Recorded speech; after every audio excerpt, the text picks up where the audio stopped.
नमस्कार. मी संभाजी गोरडे, कविशंभू चॅनलमध्ये आपलं स्वागत आहे. आपण आज रांजणगाव गणपती येथील प्रगतशील शेतकरी कैलास पाचुनकर यांच्या शेतामध्ये आलेलो आहोत.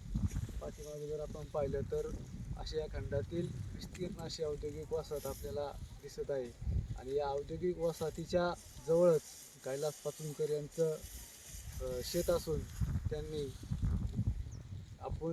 आपली जी काळी आई आहे त्या आईची सेवा करायचं ठरवलं आणि त्यांच्या ह्या जवळजवळ 10 ते 12 एकर क्षेत्रामध्ये त्यांनी कांद्याचं पीक घेतलेलं आहे. तर आपण त्यांच्याशी संवाद साधूया.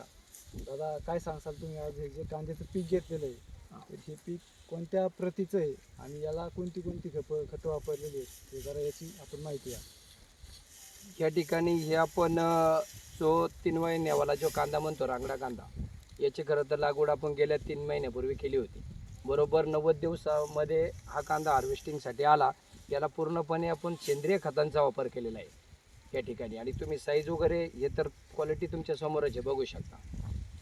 एकंदरीत मला वाटतं की खूप छान त्या खतांचा किंवा जे ऑर्गॅनिक औषध आहे त्यांचा एक चांगला रिझल्ट या ठिकाणी आला आणि एक उत्कृष्ट पीक या ठिकाणी आलेलं मला या ठिकाणी जाणवते.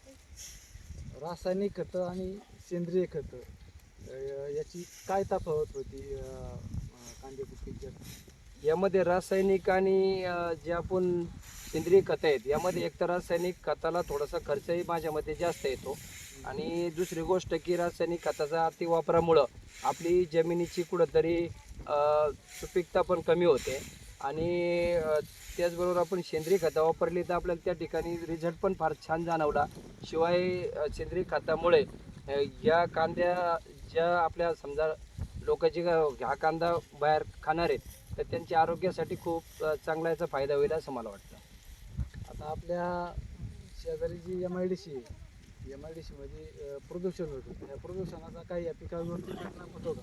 आता MIDC खरं तर बाजूलाच असल्यामुळं शेवटी कारखानदारी म्हणजे थोडंसं त्याचा प्रादुर्भाव तर निश्चित होणार, पण त्या ठिकाणी आम्ही थोडंसं फवारणी वगैरे वेळेवर घेत असल्यामुळे कुठंतरी सध्या तरी चाललंय, पण थोडंसं अडचण आहेच. आता सरकार जे काही कांद्याला बाजारभाव देते, सरकार आणि व्यापारी वर्ग, त्या बाजारभावावरती तुम्ही समाधानी आहात का आणि तुमचा उत्पादन खर्च, नफा ह्या गोष्टीचा ताळमेळ बसतोय का? खरं तर जरा हल्ली उत्पादनाचा जर आपण म्हणजे खर्चाचा जर विचार केला तर या ठिकाणी खर्च खूप वाढलेला आहे. हल्ली आपण दिवसेंदिवस वाढणारी मजुरी, या ठिकाणी वाढणाऱ्या खतांच्या किमती, त्या जर सगळ्या विचारात घेतल्या तर आज रोजी असणारा बाजारभाव खरं तर हा थोडासा समाधानकारक नाही आहे. या ठिकाणी खरं तर अजून थोडीशी भर यामध्ये पाहिजे होती. साधारण 40 रुपयाच्या आसपास तरी किमान कांदा जर गेला तर तो शेतकऱ्याला त्या ठिकाणी निश्चित परवडतो. कारण आता झालं आहे असं की या ठिकाणी जरी सरकारला वाटतं 40 रुपये, 45 रुपये, 50 रुपये बाजार शेतकऱ्यांना मिळतो, पण तसं काही प्रत्यक्षात होत नाही. मार्केटला गेल्यानंतर कुठंतरी 25-30 रुपयाच्या आतमध्येच हा कांदा जातो. पण त्याप्रमाणे खर्चाच्या प्रमाणे या ठिकाणी आता सध्या वातावरण जे वातावरण एवढं खराब होतं यावर्षी कांद्यासाठी किंवा सगळ्याच पिकांसाठी, मावा पडणं किंवा रोगराई, तर याच्यामुळं उत्पन्नामध्ये फार मोठी घट झालेली की त्या ठिकाणी जिथं आपल्याला 200, 250 गोण निघायची तिथं कुठंतरी शेतकऱ्यांना 70, 80, 100 गोणच निघते. आता अशी मोजकी शेतकरी की सगळ्या कस लावून त्या ठिकाणी औषध फवारणी किंवा खतं वापरून त्या ठिकाणी 200चा ॲव्हरेज घेऊ शकला, तर असे मोजके शेतकरी आहेत. त्यामध्ये थोडंसं मलाही त्या पद्धतीने मी पण रिझल्ट आणलेला आहे. या ठिकाणी औद्योगिकरणाबरोबरच आपली शेती सांभाळून कैलास पाचुनकरांनी जे काही कांद्याचं पीक घेतलेलं आहे, सरकारकडून त्यांच्या अपेक्षा आहेत की आम्हाला कमीत कमी 40 रुपयांतरी बाजारभाव मिळाला तर आमचा खर्च परवडेल आणि तरच भविष्यामध्ये आम्ही शेतीच्या क्षेत्रामध्ये टिकू शकतो, असं त्यांनी इच्छा व्यक्त केलेली आहे.